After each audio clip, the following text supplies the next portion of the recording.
Feliz Ano Novo, querido e querido ouvinte, sejam todos e todas muito bem-vindos e bem-vindas a mais um episódio do Estrangeiro, o podcast de política internacional do Brasil de Fato. Esse é o nosso compromisso aqui semanal contigo para trazer os principais fatos da política internacional, sempre com a nossa pegada, o nosso olhar, o nosso jeito, a visão popular do mundo. Esse episódio não está sendo transmitido ao vivo, está sendo gravado, porque ele está indo ao ar no dia 31 de dezembro de 2025, o último dia do ano, um episódio especial, um episódio com convidados especiais, com temáticas especiais, mas a gente segue com o mesmo compromisso de te informar aqui, sempre com essa visão popular dos principais cantos do sul global. Eu sou o Lucas Stanislau e está aqui comigo ele, grande figura humana, hoje de verde e amarelo, completamente nacionalista, Rodrigo Durão. Como é que tá, Durão? Eu tô muito bem, Lucas. Muito bem. Olá para você que tá ouvindo a gente nessa quarta-feira, dia 31 de dezembro, já com o pezinho quase em 2026, quando a gente vai ter Copa do Mundo, vai ter o momento de retomar esses símbolos nacionais que por alguns anos foram vilipendiados, sequestrados e capturados por setores menos nobres da nossa sociedade. Ano de Copa do Mundo, ano de eleição, muita disputa sendo jogada por aí, sem contar o Brasil. Para quem está torcendo na Copa, Durão? Olha, Lucas, tô torcendo pro Haiti. E tem uma pista aí do episódio de hoje, esse tema que tá sendo muito pedido pelos ouvintes, tá sendo muito exigido por nós mesmos, né? De trazer o Haiti aqui em pauta. Exato. No estrangeiro. E chegou o dia, porque tem inclusive efeméride pra gente comentar no dia de hoje. E foi um ano muito importante, pro Brasil de importante. fato, o Haiti, ele foi um ano em que teve uma virada aqui no Brasil de fato a respeito da cobertura do Haiti, e a gente se tornou o único veículo de mídia brasileira que tem uma correspondente em tempo integral no Haiti, trazendo notícias em primeira mão, trazendo notícias que não ficam reféns daquele filtro das agências internacionais, que todas elas têm um certo rabo preso com os seus patrões, né? Com muito orgulho a gente faz isso em todos os países que a gente tem correspondência, né, Durão? Exato. E são a Rússia, a China, a Venezuela e Cuba, onde o Brasil, de fato, realmente fica bandeira e traz para o nosso leitor uma visão em primeira mão do que está acontecendo. O Brasil, de fato, que é um dos veículos que tem a melhor cobertura do noticiário internacional entre a mídia brasileira. Lembrando que aqui é o Estrangeiro, é o ar toda quarta-feira às 11 horas da manhã e está disponibilizado nas redes sociais do Brasil de Fato e também em tocadores de áudio como o Spotify. É isso aí, hoje a gente não tá ao vivo, lembrando mais uma vez, então não dá para você interagir aí com a sua pergunta, o seu comentário em tempo real, mas eu quero do mesmo jeito pedir aqui para você se inscrever no canal do Brasil de Fato, seguir o Estrangeiro nas principais plataformas de podcast, na sua plataforma preferida, por onde quer que você escute a gente. E também acompanhar o site do Brasil de Fato, né? Aproveitando para pedir que você apoie o Brasil de Fato aí em todos os canais possíveis. Vem com a gente fazer o programa junto, porque hoje tem muita notícia, tem muita história pra gente comentar, muita política pra gente discutir. No final do programa tem sim o clássico, sempre aqui contigo, o Festival Terra Plana. Se você ainda não conhece, fica até o final para descobrir. Mas hoje a gente vai debater de fato a conjuntura haitiana. Qual é a situação real do país? De dentro do Haiti, a gente vai trazer a correspondência aqui, a nossa correspondente, para trazer as principais informações, as principais notícias, como se vive no Haiti, o que pensam os haitianos, e aproveitando aí, né, Durão, uma data histórica para o povo haitiano e para toda a América Latina e Caribe, que é o aniversário de independência do Haiti, certo? E não é um mero aniversário de independência, é um marco que deveria ser muito mais falado, muito mais reverenciado e aplaudido. Com certeza. Do que é. Uhum. Daqui a poucas horas, para quem está vendo a gente aí no dia 31 de dezembro, se completam 222 anos da independência do Haiti. Um evento que teve repercussões, teve importâncias muito profundas. Por exemplo, foi o primeiro país que conseguiu uma revolução de independência nas Américas, a independência colonial, uma independência anti-escravagista. Foi uma revolta de escravizados que conseguiu dar um basta à dominação imperialista feita por ninguém menos do que Napoleão Bonaparte, o próprio. A França tinha a colônia de São Domingos, que era a mais rica colônia das Américas, naquele momento, no final do século XVIII, 1789 teve a Revolução Francesa, que acabou com os seus ideais inspirando a Revolução Haitiana, que começou 2 anos depois, 1791, quando os escravizados do Haiti acreditaram naquele mantra, acreditaram naquelas 3 palavrinhas mágicas faladas por Robespierre e os outros franceses: liberdade, igualdade, fraternidade, e quiseram aplicar também no país deles, né? Então, essa tentativa aconteceu de 1791 e que culminou em 1804 com a Declaração de Independência do Haiti, Lucas. Ou seja, esse lema, liberdade, igualdade e fraternidade, não vale só para os países ricos, vale também para as nações periféricas e colonizadas, né? Por que não? Cadê? Foi isso que eles pensaram, né? Exatamente, foi isso que eles defenderam, a hipocrisia, expondo a hipocrisia da Europa, né? A hipocrisia da Europa, ela pode ser resumida na grande dívida externa que os haitianos tiveram que pagar como multa. Uma punição, né? Uma punição, draconiana. Uma asfixia da economia haitiana. E sabe quando que o Haiti conseguiu pagar essa dívida externa, Lucas? Quando? Você que está vendo a gente, não perde o pé. A gente está falando de 1804. Eles conseguiram a independência, tiveram uma conta para pagar. Essa conta foi paga 150 anos depois, praticamente. 1947. Foi quando o Haiti conseguiu pagar essa dívida externa. Naqueles primeiros anos do século XIX era comum se cobrar pelo reconhecimento dessas nações recentes, né? O Brasil também teve que pagar milhões e milhões na Inglaterra, uma dívida externa que veio rolando até o século XXI, né? Era algo comum na época. Mas me pergunto, quanto que a Inglaterra teve que pagar para ter a sua independência reconhecida, né? Expondo aqui mais uma vez a... Eles não pagam. Exatamente. Não, e teve um agravante aí no Haiti, pelo fato de que foi uma revolução que libertou escravizados. E nenhum país do mundo desenvolvido à época abria mão de escravos. Então, o isolamento do Haiti teve origem também nisso. Ninguém podia dar publicidade, permitir que o Haiti se tornasse um exemplo para outros povos escravizados. Então, já começou o isolamento deles naquela época. A gente vai falar com a Chá? Olha só, que luxo. Que luxo e riqueza. Estreando aqui no estrangeiro. Exatamente. A gente vai falar o que aconteceu e o que está acontecendo no Haiti com o Chá da FOL. Muito bom dia para você, Chá. Prazer estar falando com você pela primeira vez aqui no Haiti. Você que está aí em Pinhon, no norte do Haiti, um grande prazer estar falando com você. Bom dia, Lucas. Bom dia, Rodrigo. Sim, um grande prazer para mim também. Estou muito feliz com a escolha desse tema para o estrangeiro, nesse final do ano, nessa data tão importante para o Haiti, né, que é a data de amanhã. Então, muito feliz em estar aqui com você. Dafjá, eu já começo te perguntando como é que estão as coisas aí. Preparativos, é uma data em que, para o brasileiro entender, a gente não liga tanto assim para o 7 de setembro, 1822, não são datas assim que a gente guarda com tanto carinho, são muito próximas da nossa vida, né? Eu queria que você começasse falando o que isso representa aí para os haitianos e como é a situação atual aí que você vive no Haiti. As notícias que chegam aqui geralmente pintam um Haiti inviável, muito violento, impossível. Queria que você começasse falando como é que viver no Haiti nesse momento, nesse mês de dezembro de 2025. Bom, não é uma pergunta fácil, né? Porque, na verdade, depende. Depende. Não dá para dizer que está tudo bem. Com certeza não. Tá bastante coisa tão bem complicadas assim, né? Mas também não é uma situação de guerra, que ninguém pode sair para a rua, que ninguém pode fazer nada. Tipo, a vida acontece, né? A vida continua.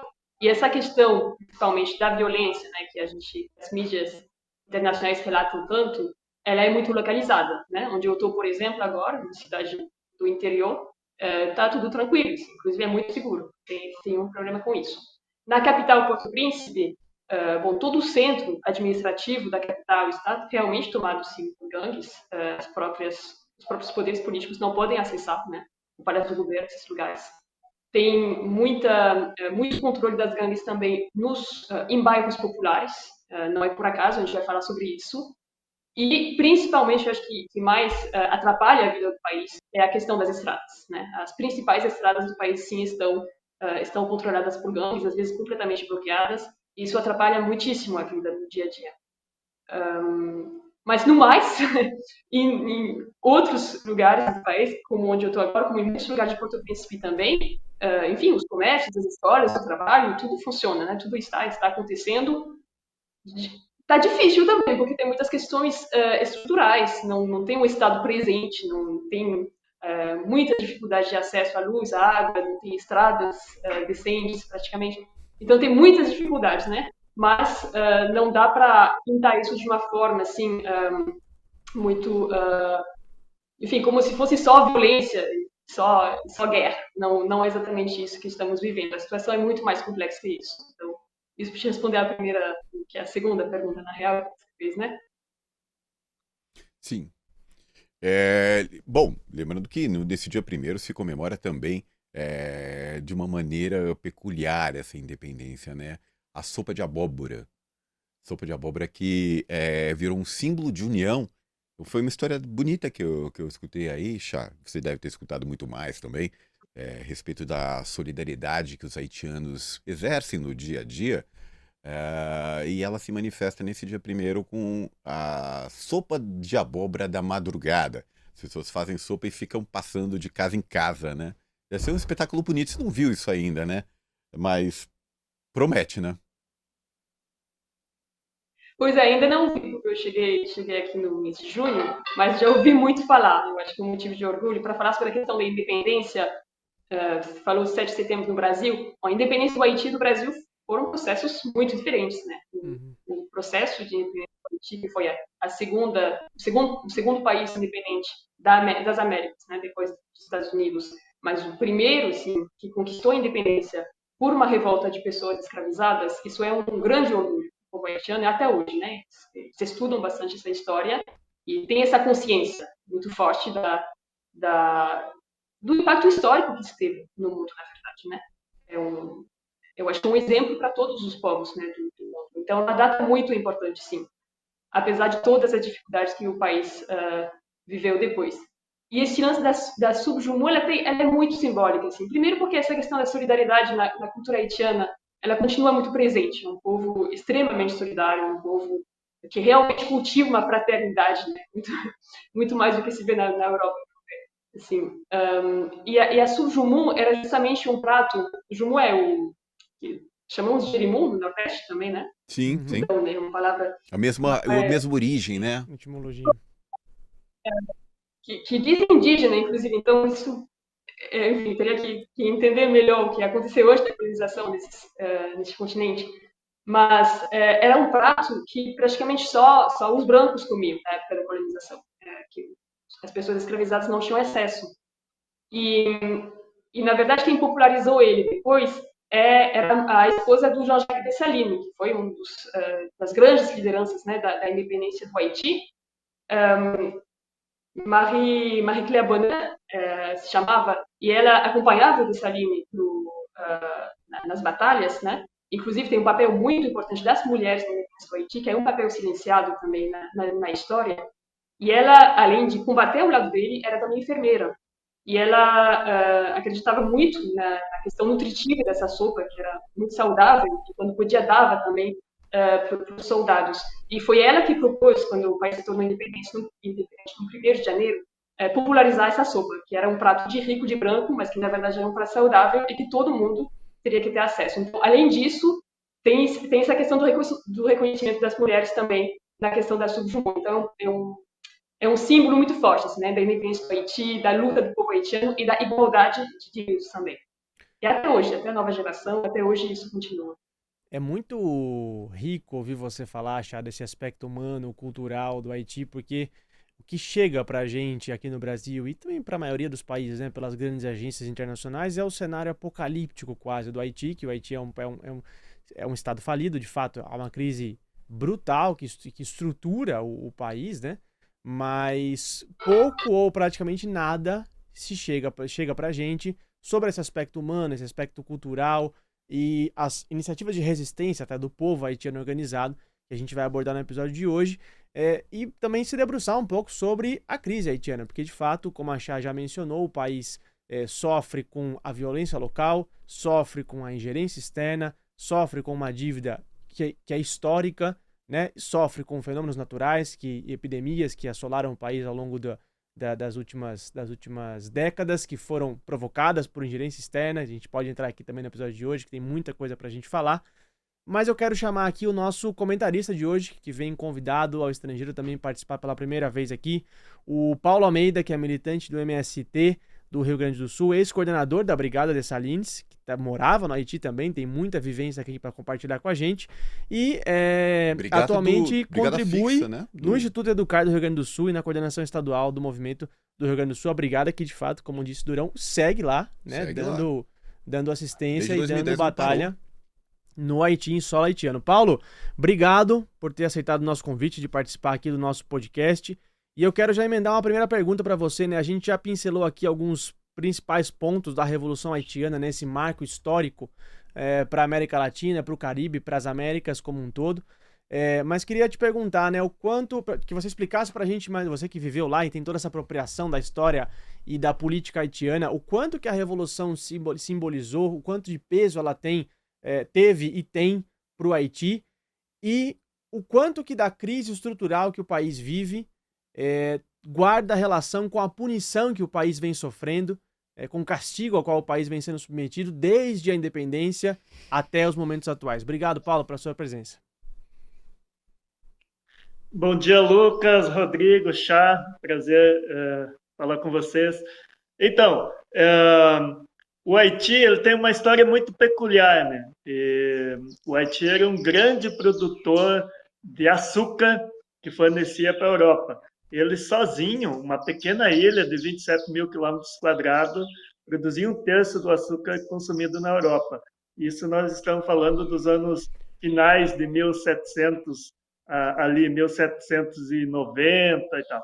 Que é nesse contexto, logo após a Revolução Francesa, que as lutas por independência no Haiti vão se intensificar.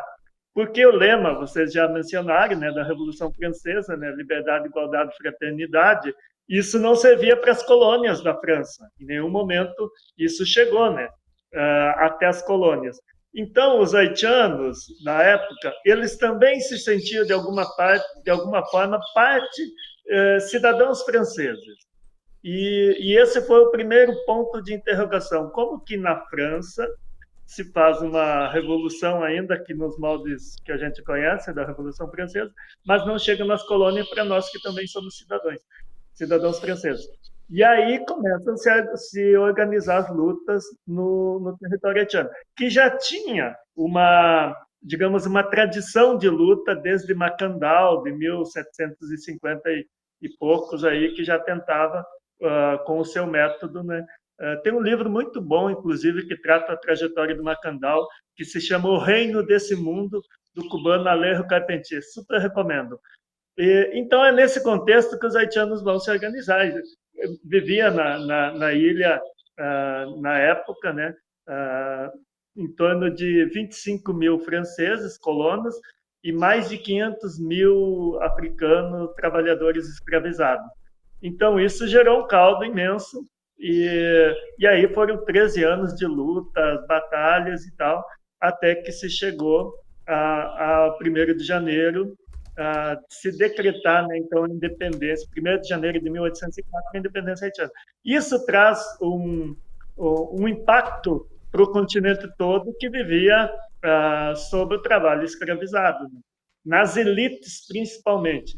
Então, houve uma necessidade de isolar o Haiti, porque o Haiti ele foi mais fiel à Revolução Francesa que a própria França, porque ele aboliu a escravidão, né? Ele trouxe liberdade para as pessoas que viviam lá. Então, foi uma revolução impactante no continente, mas ela impactou em 3 continentes. Ela impactou na Europa, por causa disso, né? Pelo comércio que isso representava para a Europa. Ela impactou nas Américas e ela impactou na África. Então, foi uma revolução extraordinária do ponto de vista histórico e tudo que se viu. Lembrando que quando o Haiti realiza a independência, a França já está sob o comando de Napoleão Bonaparte, né? Uhum. Que todos nós já sabemos as estratégias napoleônicas e de guerra e tudo isso. Então, ela é uma revolução anticolonial, uma revolução anti-escravista e uma revolução antirracista. E ela traz essa contribuição importante para todos nós. É nesse contexto, inclusive, pós-revolução, que Simão Bolívar vai buscar ajuda no Haiti para a independência da Gran Colômbia, né? Dos países da Gran Colômbia. Então, e o Haiti é decisivo nisso, porque o Haiti funcionava como uma ilha autônoma, independente. Claro que ele foi isolado, mas eles tinham o poder político, econômico, enfim, militar desse território que hoje nós sabemos ser o Haiti. E influenciou demais o Bolívar a defender a pauta abolicionista também, né, Paulo? Exatamente. Essa foi a única condição dos haitianos. Nós ajudamos, disponibilizaram barcos, homens, militares, mantimento, mas que o único compromisso que você assume, que Bolívar assumiu, era acabar com a escravidão quando fizesse a independência na Gran Colômbia. Então, essa é a única condição haitiana. Mas teve um preço, né? O Haiti, ele ficou muito isolado, né? E ele veio de uma guerra também. Então, essa guerra destruiu os meios de produção na época do Haiti, né? E muita gente tinha acabado de chegar da África, enfim. E o Haiti vai ser pressionado a assinar uma dívida da independência, Exato, né? Vocês já mencionaram. E isso é considerado a morte da economia haitiana, porque pagou durante quase 150 anos essa dívida. E ela era paga sobre isso. E ela era paga sobre o trabalho dos camponeses. Né? Paulo, se calcula, eu estava vendo um dado que fala que 80% da riqueza produzida no Haiti entre 1804 e 1947 foi para fora do país para pagar essa dívida. 80% do que foi produzido. É muita coisa. É um absurdo isso. Aliás, você teve lá quais anos você teve lá noite, Paulo? Então, o contexto da brigada do Dessalines, né, ela vem pós-MINUSTAH. Nós todos sabemos que o Haiti passou por uma deposição do governo de lá, né? Na época era o Jean-Bertrand Aristide. Em 2004, a ONU, na verdade, Canadá, Estados Unidos e França ocupam o Haiti, mas eles repassam para o Brasil, e nas condições da ONU, para o Brasil coordenar a MINUSTAH, que é a missão de estabilização do Haiti, né? Da ONU, né? E o Brasil passa a coordenar isso. E aí tem algumas contradições nesse processo. Por exemplo, o general Heleno foi um dos coordenadores de lá, né? Coordenou a MINUSTAH e causou muitos problemas, inclusive, por lá. Ele não é bem lembrado no Haiti, até porque organizou um processo muito duro em Cité-Soleil, né? Depois ele acabou saindo, enfim.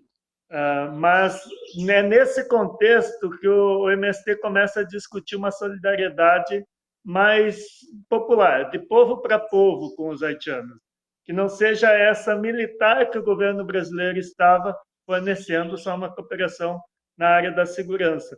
Então, o MST começa a organizar algumas viagens, mas as condições haitianas também bastante difíceis na época, e era para ter iniciado em 2007, e a gente só conseguiu chegar em janeiro de 2009. E aí fomos conhecendo o país, aprendendo o crioulo como primeira tarefa, né? O Haiti fala 2 idiomas, né? O francês e o crioulo, mas popularmente o crioulo é o falado no Haiti.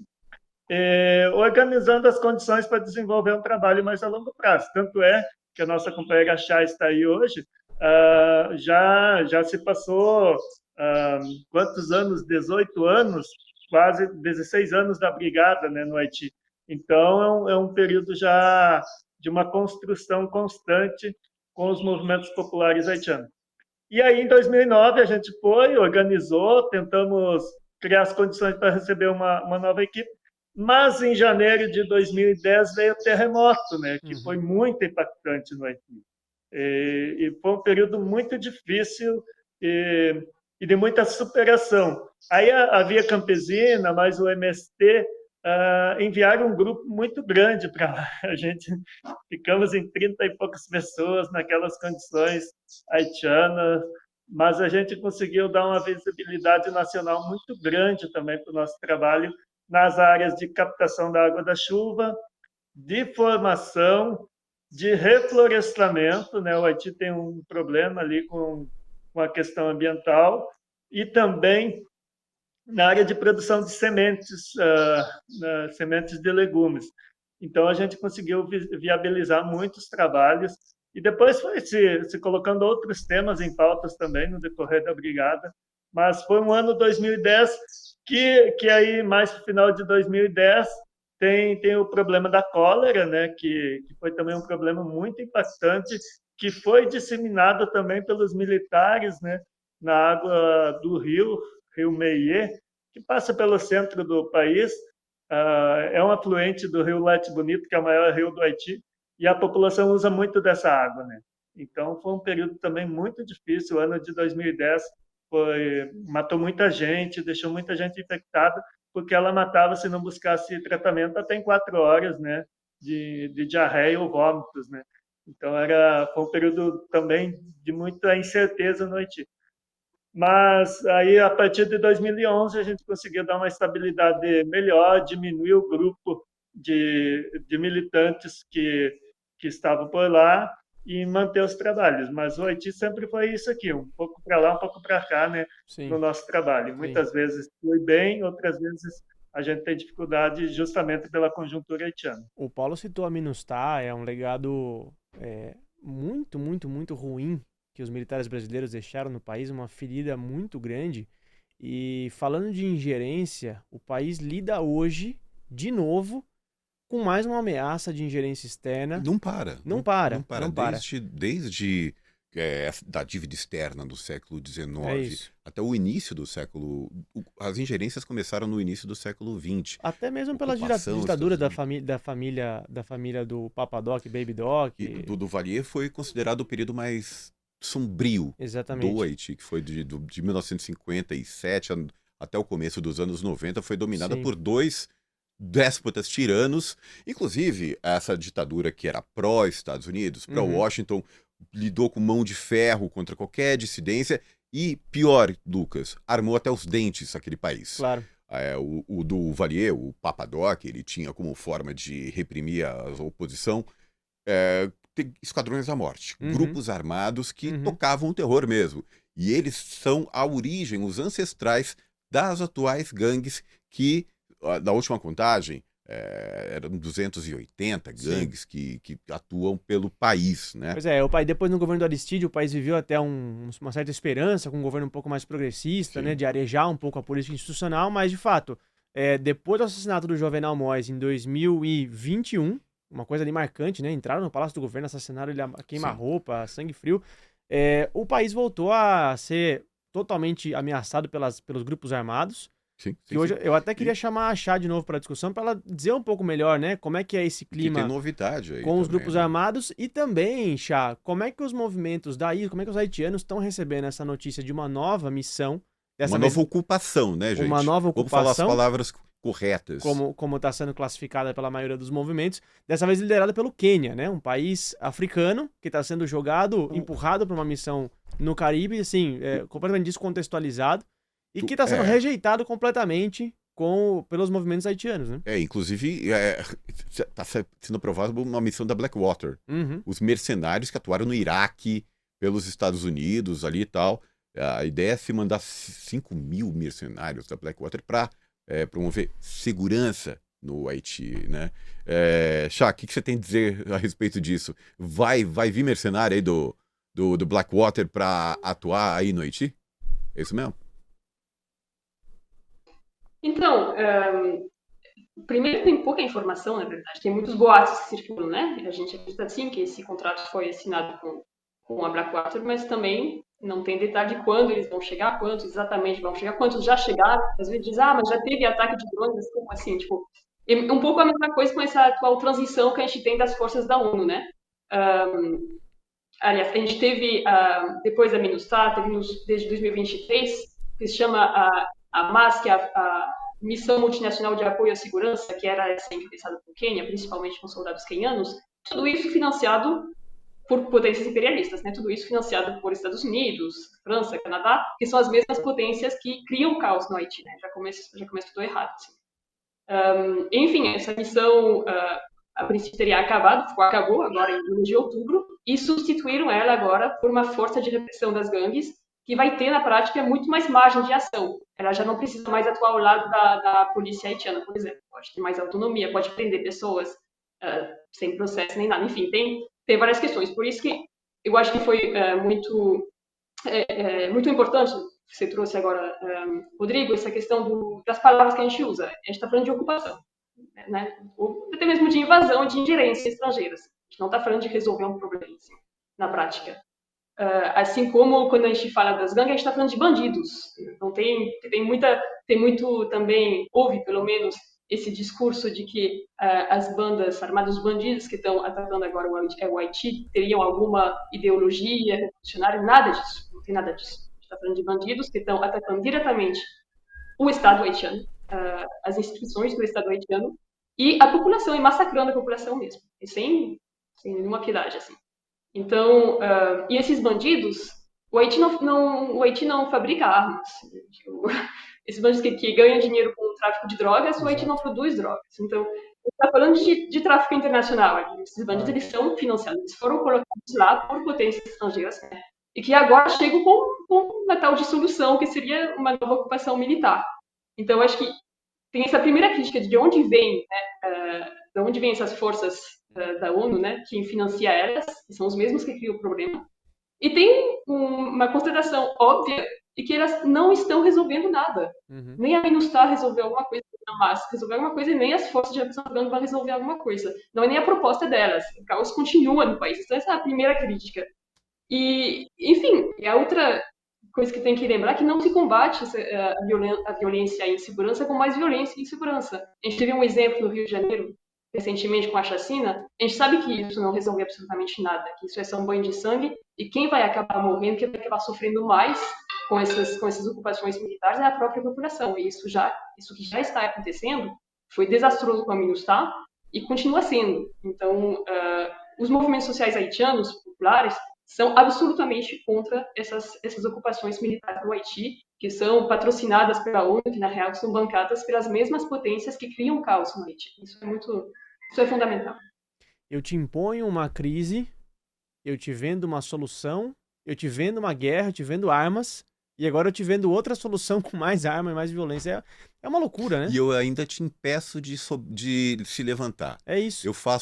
Eu crio toda uma narrativa para provar, para se tiver algum observador neutro, ele concluir que você é incapaz de determinar o seu próprio futuro. Você não tem condições, claro, nem psicológicas, nem físicas, nem contextuais, e você precisa de ser pajeado por alguém. Você precisa viver sob a tutela de outros. E quantos estão dispostos a fazer o que movimentos como o MST está fazendo, de levar tecnologia para a soberania alimentar, para plantar, para reestruturar o país de uma maneira solidária, né? E essa é uma crítica que se faz até à esquerda, porque a esquerda que costuma, com toda a justiça, defender valores como a independência palestina, quando chega no Haiti, não fala muito, não. É uma pauta que às vezes é um pouco negligenciada em alguns setores, né? E por quê? Porque se acredita que não existe esperança. Sim. É um doente terminal que merece cuidados paliativos apenas, ter pena, um pouco de compaixão, mas não esperança. E essa que é a grande diferença. O Haiti é um país que merece sentir esperança. Deve ter o direito de ser esperançoso. Qual mês que você foi para lá mesmo, Durão? Eu fui entre junho e julho. Quantos dias você ficou? Eu fiquei 10 dias lá. Desse ano, né? Foi 2025, sim. Sim. E a gente, desde então, vem apostando em uma série de matérias que mostram um pouco como essa articulação para caluniar, para desesperançar a respeito do Haiti, ela é imposta. Uhum. Desde a religião, o voodoo, o idioma crioulo. É tão grande essa campanha Uhum. para a gente acreditar que o Haiti não tem jeito, que muita gente, inclusive da esquerda, acaba acreditando. Pois é, eu quero falar agora com o ouvinte, você querido e querido ouvinte que está acompanhando o estrangeiro e quer ver mais conteúdos como esse, não só aqui no nosso podcast, mas matérias no site, entradas no rádio, entradas no YouTube, você pode apoiar o Brasil de Fato. Exato, apoiar, inclusive a Chá que tá lá, né? Para ajudar a gente a manter a Chá da FOL lá, para ajudar a gente a enviar mais o Durão para o Haiti. Opa! E para ajudar a gente a enviar nossos intrépidos repórteres para todos os lugares do planeta, acompanhar onde a notícia está acontecendo e trazer para você a visão popular que a gente precisa para acompanhar as notícias do Brasil e do mundo. Então, acessa aí apoia.se/Brasil de Fato. Você também pode apontar o seu QR Code aí para a tela, o seu celular para esse QR Code que está aparecendo aí na tela, e apoiar o Brasil de Fato com qualquer quantia que para você é pequenininha, garanto, mas que pra gente vai fazer uma baita diferença. Então acessa aí apoia.se/Brasil de Fato. Vem fazer parte aí do time que apoia o Brasil de Fato e apoia o jornalismo popular no Brasil.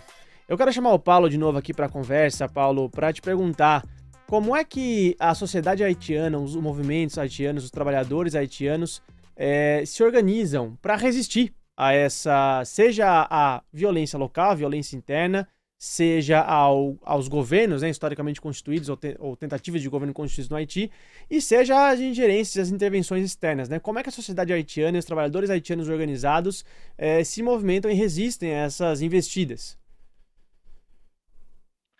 O Haiti tem uma tradição de organização popular muito grande, né? Assim, desde do campo econômico, por exemplo, como é o caso das feiras, tem muitas feiras espalhadas pelo país, é uma forma das pessoas também produzirem e conseguir vender, comercializar e tal. E tem muitos movimentos populares também, quase todo o haitiana está em alguma agremiação, ou uma cooperativa, ou um movimento faz parte disso também. Então, eles têm mecanismos, né, de organização da sociedade. Do ponto de vista, digamos, um pouco dessa violência, o Haiti é um país pouco violento, posso usar esse termo, do ponto de vista da sociedade civil. Por quê? Os índices, ao menos quando eu estava lá, era super baixo, muito inferior ao Brasil. Porque o Haiti também tem alguns valores muito importantes que são pouco divulgados. Por exemplo, a questão do roubo praticamente não existe no Haiti. A população não é permitida uma roubar do outro. Tem um conceito de solidariedade popular muito grande. Mesmo com as dificuldades, sempre alguém vai te oferecer um prato de comida, um copo de água. Então, tem esse conceito de solidariedade muito alto no meio da sociedade haitiana. Então, esse campo, o que acontece hoje no Haiti? E não é de agora, mas há uma concentração da institucionalidade muito na capital, em Porto Príncipe. E como a Chá já mencionou aqui, esse território da capital, ele foi tomado em alguns pontos da capital, sobretudo as chegadas e saídas das rodovias nacionais, por esses grupos dissidentes, armados, enfim. E isso inviabiliza a população de ter acesso à capital, onde está concentrado basicamente o funcionamento do Estado haitiano. Porque o Haiti tem 10 estados, 10 departamentos, mas ele não tem um governo departamental. E esses estados não têm autonomia financeira, econômica, né? Aí tem os municípios, que têm os prefeitos e tal, mas também não tem orçamento.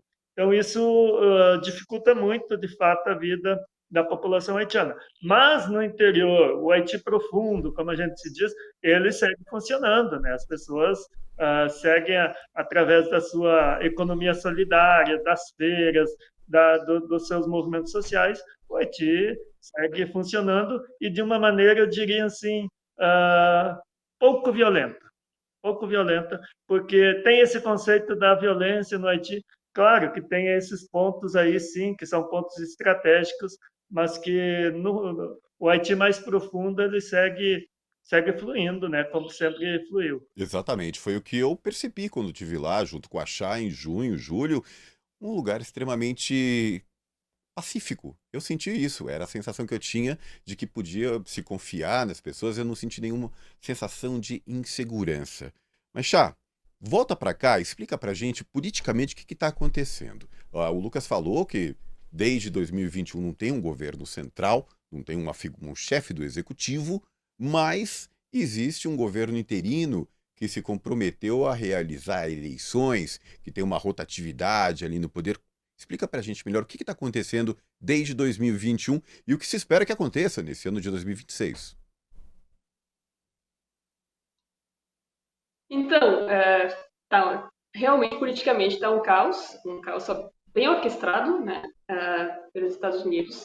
Mas basicamente isso, desde o assassinato do presidente Jovenel Moïse, depois do primeiro-ministro que assumiu, teve mais ondas de violências. Não é um acaso se essa violência das bandas armadas, das gangues, ela acontece principalmente nos bairros populares que mais têm consciência política, né, que mais vão às ruas para defender seus direitos. Então, é uma lógica de opressão também dos movimentos populares no Haiti através das gangues, né? Então, foi um caos maior ainda no país, até que o próprio primeiro-ministro pediu demissão. E aí veio a Organização dos Estados Americanos, a OEA, e a CARICOM, principalmente, que é a Comunidade dos Caribes, meio que organizar no Haiti um governo interino, né? Que seria, que se está de Conselho Presidencial de Transição, CPT, que tem 9 membros, que foram, a princípio, escolhidos. Cada membro teria que representar um setor da sociedade, né? Seja um setor partidário, seja um setor empresarial, seja a sociedade civil, enfim. Só um deles foi indicado por movimentos populares mais de esquerda. E mesmo assim, a maioria desses movimentos romperam com ele depois, porque ele acabou não levando, né, a agenda que eles tinham proposto. Então, na prática, esse CPT está completamente respondendo às ordens da oligarquia do país e das elites, né? Tanto no Haiti quanto da diáspora. E obviamente, das potências internacionais também. Esse CPT ele foi formado faz agora 2 anos, quase, né?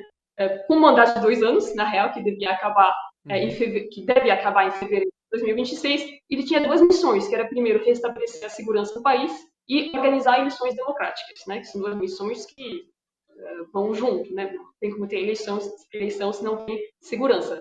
Ele falhou completamente nessas 2 missões, não fez absolutamente nada, a situação da segurança piorou no país desde que temos o CPT, e não tem nenhuma previsão de eleição até o fim do mandato dele. Agora eles acabaram soltando uma agenda de eleição que começaria em agosto de 2026, e ninguém sabe o que vai acontecer entre fevereiro e agosto, que seria o fim do mandato, e até as eleições 31 de agosto, né? E a gente nem sabe se vai ter essas eleições, na verdade, porque não é a primeira vez que eles dão uma data de eleição, que depois chega, né, aproxima a data e percebem que não tem condições para fazer eleições.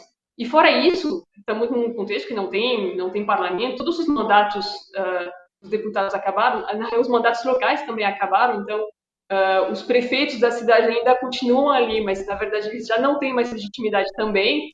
Esses dias eu estive numa cidade que se chama Plaisance, no Haiti também, que disseram que a prefeita da cidade está nos Estados Unidos, está morando lá, tranquilo. Assim. Então é mais uma situação que a gente está vivendo.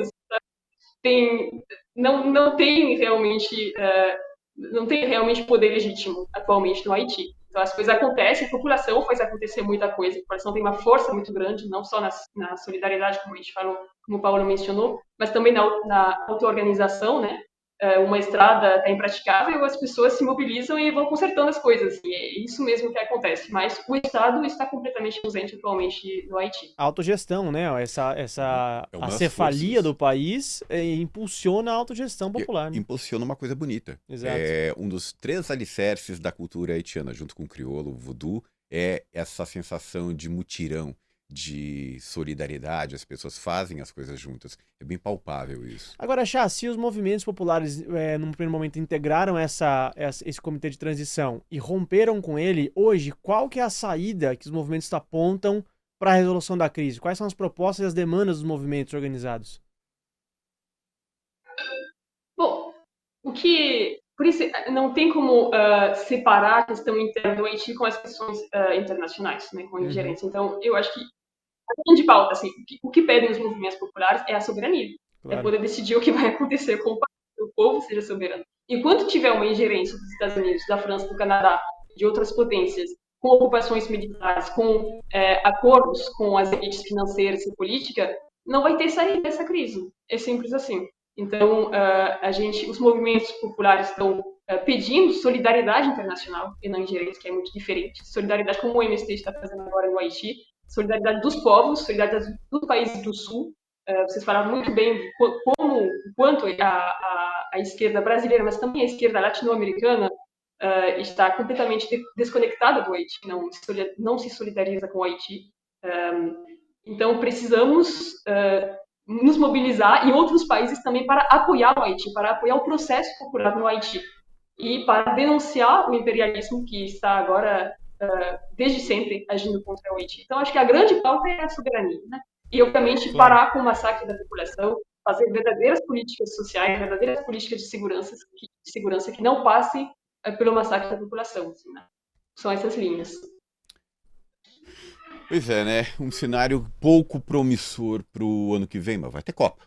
Vai ter futebol entre o Haiti e o Brasil. O Brasil que, apesar de ter causado demais com os helenos e tarcísios durante os anos entre 2014 e 2017, quando comandou a missão de paz da ONU na MINUSTAH, ainda continua sendo um país querido ali pelos haitianos. Realizaram aquele jogo da paz entre Brasil e Haiti, 2004, 2005, com o Ronaldinho Gaúcho, enfim. Foi um momento em que os haitianos gostaram. Eles são muito ligados no futebol também. Mas, Paulo, eu queria te pedir, então, antes da gente partir para o próximo bloco, suas considerações finais. Um minutinho aí para você se despedir desse tema do Haiti, a sua experiência, o que você está achando da situação atual. E então, por favor, suas considerações finais. Então, o Haiti é um país que, para mim, é o país mais apaixonante da América Latina, né? Bem, eu não conheço todos os países, mas é impressionante. Quem conhece o Haiti vai ficar impactado com o povo haitiano. Eu acho que a riqueza, o povo haitiano é um povo extraordinário. Eles, evidentemente, estão em festa, né? Porque eles vão conseguir enfrentar o Brasil numa Copa do Mundo. E eu estava acompanhando um pouquinho as notícias, eles dizendo: não, a gente está super contente de poder enfrentar o Brasil. Eu disse: gente, mas vamos lá. Seguimos torcendo pelo Haiti. Eu tive a oportunidade de acompanhar a Copa do Mundo de 2010 no Haiti. E realmente o povo haitiano é muito fanático pelo futebol brasileiro. É muito fanático. Eles choravam, se desesperaram quando o Brasil foi desclassificado da Copa do Mundo de 2010. Então, também é um momento de festa, de visibilidade para algumas coisas boas que o Haiti nos oferece, que o Haiti tem, da superação haitiana, de tudo isso, que muitas vezes não é divulgado, quase sempre não é divulgado pelos meios internacionais de comunicação. Mas é isso, o Haiti não há outro caminho a trilhar a não ser o próprio povo fazer suas escolhas. Não todas as missões da ONU, todas as missões de ocupações militares, toda a intervenção internacional ela foi fracassada no Haiti. Sim. Então, o único caminho é o próprio povo haitiano decidir pelos seus rumos. É isso que nós acreditamos. É na autonomia do povo haitiano e na soberania deles para resolver os seus problemas. É claro que a solidariedade tem que existir, Claro. o apoio internacional tem que existir, isso não tenha dúvida, mas não decidir por eles. Quem tem que decidir é a população haitiana. E é nisso que a gente acredita, e por isso estamos lá, por isso que o MST e outras organizações, o Brasil de Fato, com a correspondente, está lá justamente para dar esse apoio e essa solidariedade para que os haitianos não se sintam sozinhos. A última vez que eu estive no Haiti, eu conversei com um dirigente do movimento lá chamado Tete Collet, e ele falou: olha, nós não tem ninguém por nós, mas tem uma coisa, o maior movimento camponês do mundo está com nós, que é o MST, e isso nos fortalece. E aquilo me impactou, porque às vezes só o simples fato de você estar lá já é acolhedor, já é simbólico para eles, né? Para eles nunca se sentirem sozinhos na trajetória, na estrada que eles precisam trilhar. Seguramente. E olha, que me perdoem meus irmãos e irmãs escoceses e marroquinos, mas tem que passar Brasil e Haiti nesse grupo aí, Durão. Seria lindo. Seria perfeito. Vamos invocar o voodoo. Vamos torcer muito para Canarinha e para a seleção haitiana, que vou pedir para a Chá descobrir o nome do mascote da seleção haitiana, e se não tiver, para a gente batizar a seleção haitiana, e a gente vai estar acompanhando muito essa Copa aí no ano de 2026, que vai ser nos Estados Unidos, cujo presidente é o rei do próximo bloco desse programa. Costuma ser, né? Que é o quadro Terra Plana. Vamos nessa. We don't need no education.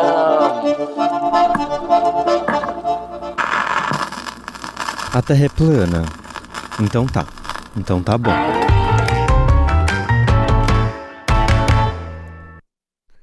Só uma correção, a Copa do Mundo vai ser nos Estados Unidos, mas também no México e no Canadá, então queria eximir aqui a Cláudia Sheinbaum desse quadro aqui, que ela é rainha, não brilha aqui na Terra plana. E o prefeito, né, também do Canadá. O prefeito do Canadá, você foi... irmãos canadenses, não fui eu que disse isso, tá? Eu só tô citando o presidente dos Estados Unidos. Muito bem, olha só, para você que está chegando a primeira vez aqui, não sabe como é que funciona esse quadro aqui, é um quadro mais relax, é o nosso compromisso semanal aí com seus níveis de serotonina, pra gente dar um pouco de risada dos absurdos que acontecem com a gente. E hoje, como o episódio é especial, é temático, é um episódio de fim de ano, aqui no apagar das luzes de 2025, a gente vai trazer um Terra Plana temático, então, dos principais absurdos que saíram aí nos últimos tempos. E aí não tô falando nem dias, nem meses, nem semanas, tô falando de anos. Dos países aí inimigos, não afeitos, os países do norte global contra o Haiti, e dos absurdos que saíram também dos inimigos haitianos do próprio Haiti, né? Então a gente vai fazer um Terra Plana temático aqui. A história é repleta de absurdos. E eu quero passar para nossa estreante de hoje, então, Chá, diretamente do Haiti. Chá, o que você traz pra gente na sua estreia aqui no estrangeiro e na sua estreia aqui no Terra Plana também? Então, para falar em notícias absurdas, eu acho que se a gente olha toda a história dos 200 e poucos anos, 222 anos desde a independência do Haiti, tudo que fizeram os Estados Unidos, a França, a Europa no Haiti é beira o absurdo, ultrapassa os limites do absurdo, né? Quando em 1915 os Estados Unidos chegam no país e simplesmente pegam todo o ouro do Banco Central e vão embora. Chocante, né? É ridículo!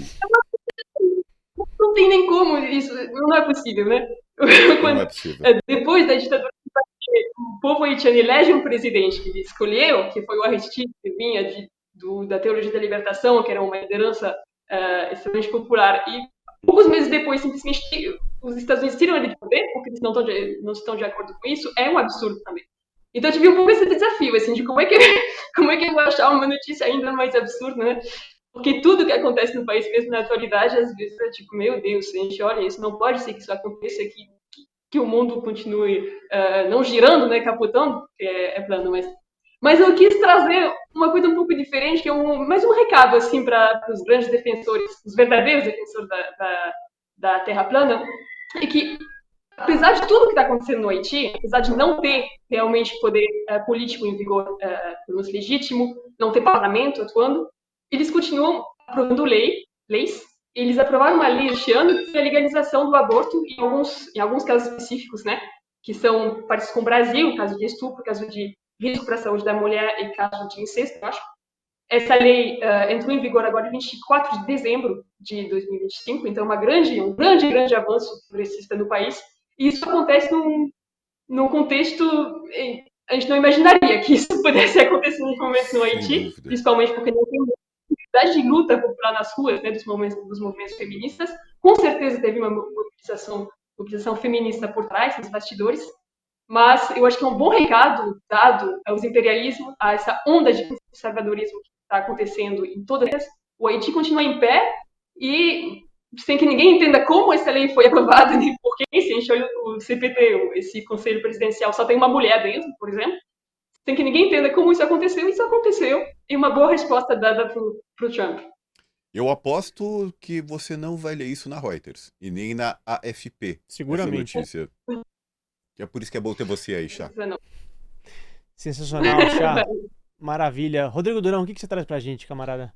Já que o tema é Haiti, eu vou trazer um comunicado que foi feito em 1983 pela agência dos Estados Unidos, que responsável pela doenças infecciosas, que Disease Control and Prevention, CDC, a agência dos Estados Unidos que fazia o monitoramento de doenças infecciosas.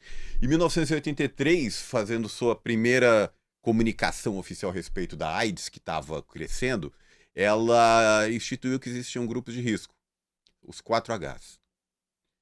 Homossexuais, hemofílicos, o terceiro, hemofílicos, homossexuais, enfim, o quarto era haitianos. Que loucura. Haitianos. Uma nacionalidade. Numa canetada, eles estigmatizaram todo um país, destruíram a indústria de turismo, e mesmo incipiente que havia na época, porque quem em sã consciência vai no epicentro de uma doença que não tem cura, que mata, e estigmatizou todos os milhões de haitianos que viviam na diáspora naquela época, né?